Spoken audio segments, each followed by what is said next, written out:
This new pellet smoker from Camp Chef may be the most innovative smoker I've ever seen. And if my assumptions are correct, this smoker will give beginner home cooks the ability to produce barbecue that can stand up to a pitmaster on an offset smoker. But if I'm wrong, then this smoker is probably a complete waste of money and you should just stick to a regular pellet smoker. But before I get ahead of myself, let me tell you exactly what I'm talking about. So this is the all-new Camp Chef WOODWIND Pro that just came out this week, and it has most of the same features as its predecessor. So it has double cooking racks, the removable ashtray for super easy cleanup, and the ability to adjust the smoke level with the smoke control. However, there are 3 major upgrades that have me absolutely stoked for the quality of barbecue this smoker should be able to produce. The first feature, which I'm most excited for, is the all-new smoke box, which is a slidable compartment that allows you to add wood chunks, chips, or charcoal to the cook chamber. By sliding your fuel of choice into the cooker, the burn pot ignites it, allowing you to have a deep smoldering wood flavor from the smoke box in tandem with the clean smoke produced by the pellets. The combination of these 2 flavors should closely mimic the taste of barbecue when cooking on an offset, because myself and most pitmasters out there like to run their fire a little bit dirty to get a deep smoke flavor on whatever's cooking. The smoke box should also help get a nice dark crust or bark like you're cooking on an offset, because normally pellet smokers struggle with the bark because the pellets just burn so cleanly. The second feature I'm most excited for are the 2 down and out vents on the back of the smoker. So it's called down and out because the way the fans and vents are set up in the cooker, the smoke circulates throughout the cook chamber and then down and out the vents in the back. Now, how effective will this be? I have no idea. I haven't even used the smoker yet. But the fact that it has 2 exhausts instead of the one that its predecessor had will most likely improve the convection in the smoker. And finally, the WOODWIND Pro has 4 caster wheels, which doesn't affect the way that the smoker cooks, but it makes it way easier to move around my backyard versus the original WOODWIND that only had 2 wheels. Also, some honorable mentions for the upgrades are the colored temperature probes and the gasket around the openings of the smoker to prevent leaks. So with these new features, I should be able to get offset bark and also offset flavor on my barbecue, but the only way to find out is to test it. And to do so, I will be smoking the king of barbecue, the brisket. Brisket is the perfect test subject because it's the hardest thing to barbecue. This is because it's made of 2 different muscles that have different levels of intramuscular fat, connective tissue, and collagen. So trying to cook both of these muscles perfectly while getting a good bark color and texture can be very challenging. And since I've smoked and analyzed so many briskets on my offset smokers over the years, I'll be able to show you some side-by-side comparisons and also tell you from my experience how close this WOODWIND Pro brisket is to an offset brisket. So full transparency here, I do not expect that this is going to be like the best brisket I've ever done, because this is my first time using this cooker and I have no idea what effect the smoke box is going to have on the heat and also just the airflow inside of this cooker. Therefore, to guide me, I'm going to be following the #1 barbecue spot in Texas, Goldie's Barbecue's technique for doing brisket that they featured on Mad Scientist Barbecue's channel. Now, a quick disclaimer, Goldie's uses a 1,000-gallon offset smoker. So because a pellet smoker is such a different cooker, my expectations are pretty low. But with the upgraded features in this smoker, I'm curious to see how well their method will work in the WOODWIND Pro. But before we get started, I need to say that Camp Chef did send the smoker to me for free,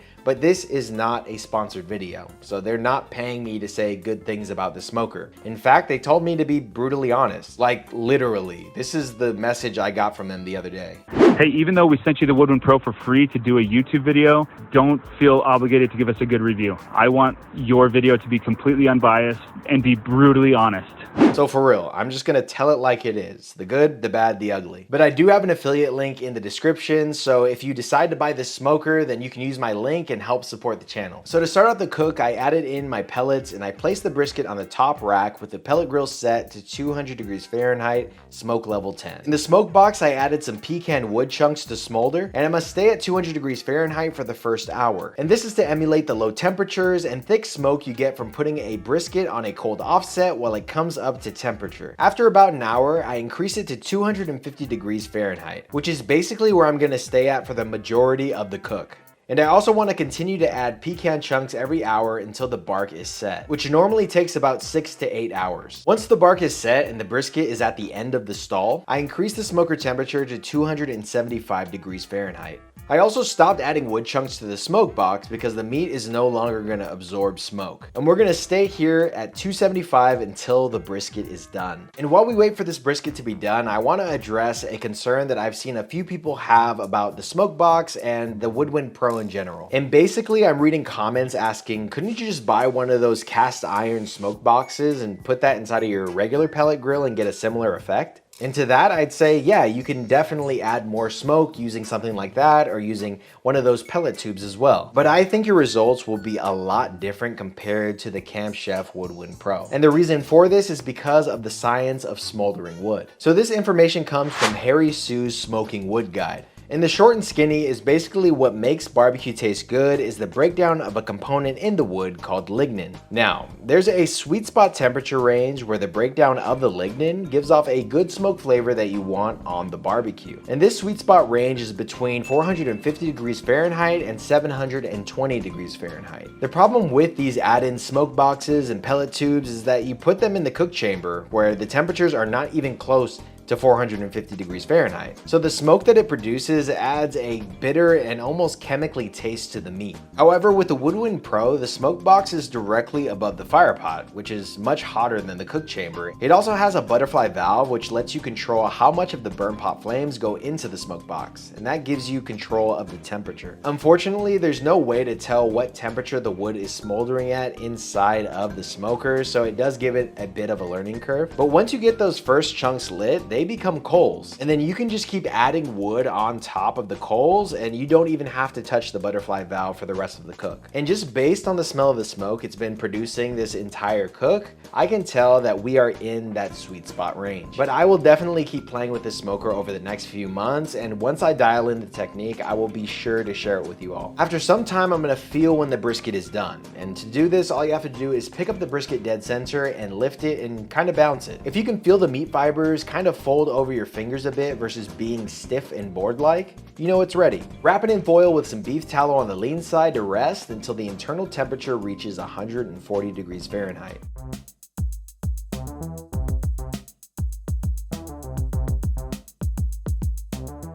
Okay, so before I go over the results, I'm gonna go over some notes that I took while I was using the WOODWIND Pro for the first time. So 250 degrees was way too hot to cook this brisket, mainly because I noticed that the brisket was getting the curl in the flat, a phrase coined by Texarkana Barbecue, which basically happens when the brisket cooks too fast and the proteins bind up too quickly. Also, it cooked super fast. Even with the starting hour at 200 degrees Fahrenheit, this 14-pound brisket finished in about 6 hours with no wrap. The next time I use this smoker, I'm just gonna go 225 the whole way, and then once we get to the later parts of the stall, I'm gonna bump it up to 275. But anyways, the moment we've been waiting for to see if this brisket lives up to the hype. Because if it can even get close to the type of briskets that I'm able to cook on my 250-gallon offset, then this is gonna be a massive game changer for home cooks.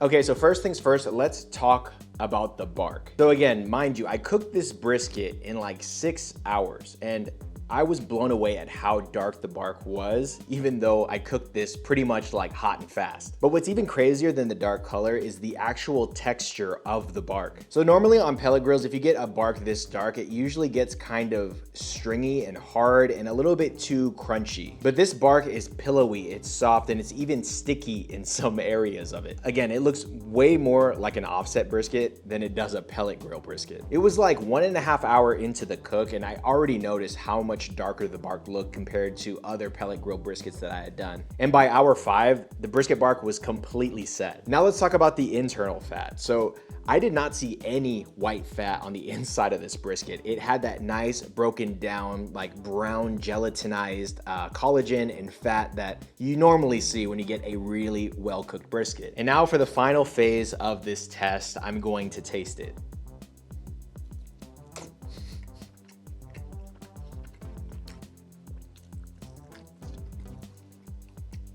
The texture and mouthfeel of that piece was phenomenal. It had a bite to it, it had structure, but it just was so tender. It easily came apart in my mouth, and that is the flat side. Now, in terms of the smoke flavor, it kind of tastes over smoked to me. Like, not in a bad way, but like if I ate a bunch of this brisket, I think eventually I would get sick of that smoke taste, but not unpleasant at all. And again, I ran the smoke box the entire cook, so I'd much rather have too much smoke than not enough. But just to be sure, I'm gonna go ahead and try a piece of the burnt end.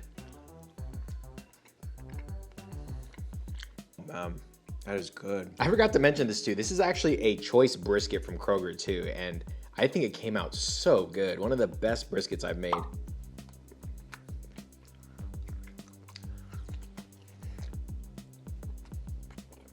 Man, I might be psyching myself out with the whole it's too smoky critique, so let me know in the comments if you want me to do a side-by-side comparison with the Camp Chef Woodwind Pro and my 250-gallon smoker. But it's so good.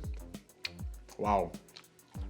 Hands down, the best pellet smoker brisket I've ever made, like by far, like not even, like this is in another dimension. I'm blown away by the quality of this brisket, especially in comparison to how little work I had to do in comparison to running an offset. The barrier for entry for beginners who want to make really good barbecue is completely lifted in my opinion. And I haven't even dialed in the technique on this thing yet. This was my first time cooking on the Woodwind Pro. So again, link in the description for the Camp Chef Woodwind Pro. And if you're new to barbecue, then make sure to watch the next video on your screen because I show you the easiest and arguably the tastiest barbecue recipe that you will ever try. So make sure to check that out and I'll catch you guys over there.